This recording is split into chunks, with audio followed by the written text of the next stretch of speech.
En 1802, la pérdida casi total de su capacidad auditiva le provocó al compositor Ludwig van Beethoven una depresión que le llevó a escribir a sus dos hermanos. Para mí no puede haber relajación en la sociedad humana, ni conversaciones refinadas ni confidencias mutuas. Debo vivir en soledad y arrastrarme a la sociedad solo cuando lo exija la más absoluta necesidad. Tales experiencias casi me han provocado la desesperación y estuve a punto de poner fin a mi vida. Lo único que me contuvo fue mi arte.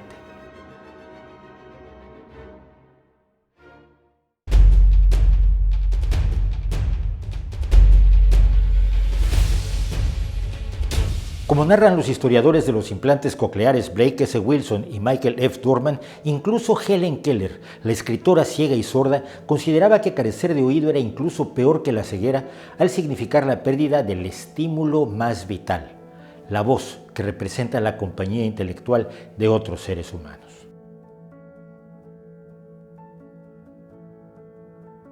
La principal causa de la capacidad auditiva reducida es la edad.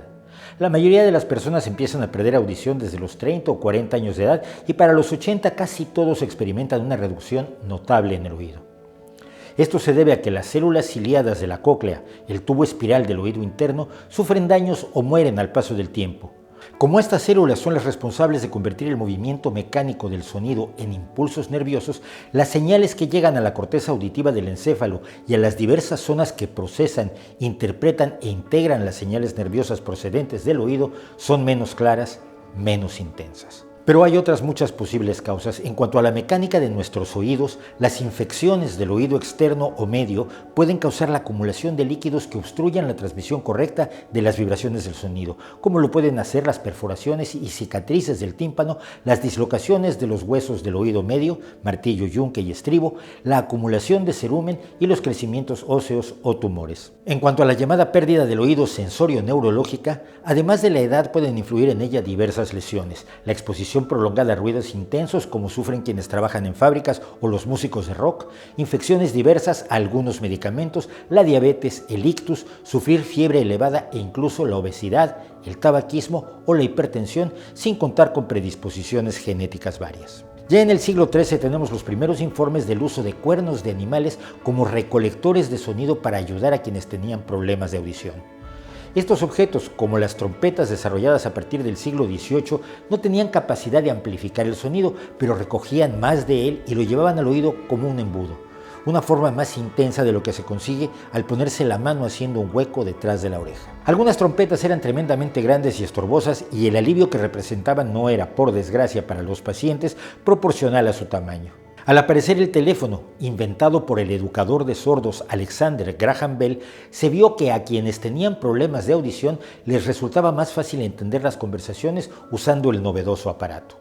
En 1870, Thomas Alva Edison, que sufría él mismo una grave pérdida de la audición, inventó un transmisor de carbono que amplificaba el sonido en unos 15 decibelios. Pese al sonido imperfecto que producía, con el transmisor de carbono se crearon los primeros aparatos para la audición a principios del siglo XX. En la década de 1920 empezaron a aparecer mejores amplificadores basados en tubos de vacío, pero que eran del tamaño de un archivador.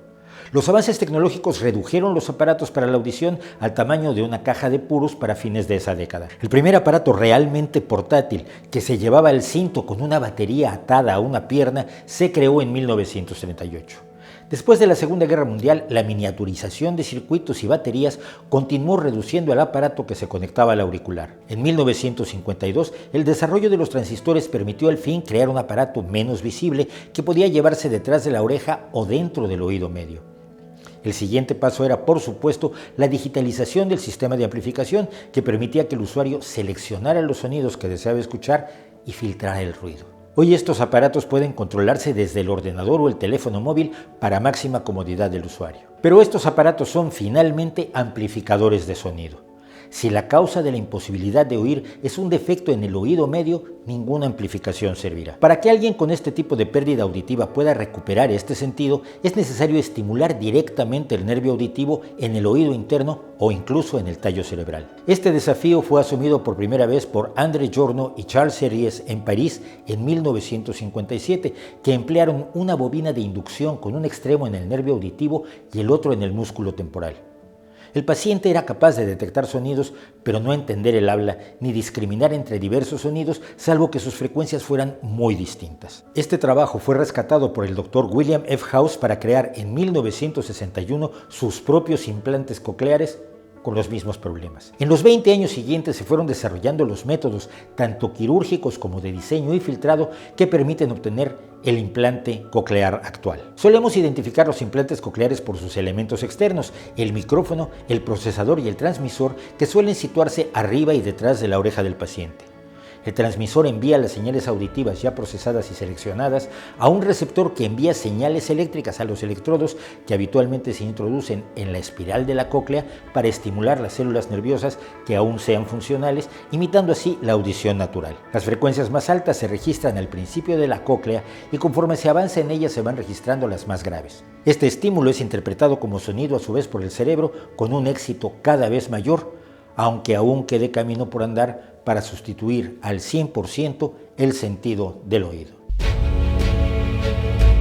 Los sordos eran considerados seres humanos inferiores de capacidades intelectuales limitadas que eran aislados y objeto de rechazo, burlas o, en el mejor de los casos, conmiseración hasta 1470, cuando el humanista de los Países Bajos, Rodolphus Agricola, educó a un niño sordo permitiéndole comunicarse por medio de la escritura. Este logro empezó a cambiar la consideración respecto de los sordos o sordomudos, pues quien no puede oír no puede aprender a hablar, iniciando el largo camino a su integración y reconocimiento en la sociedad.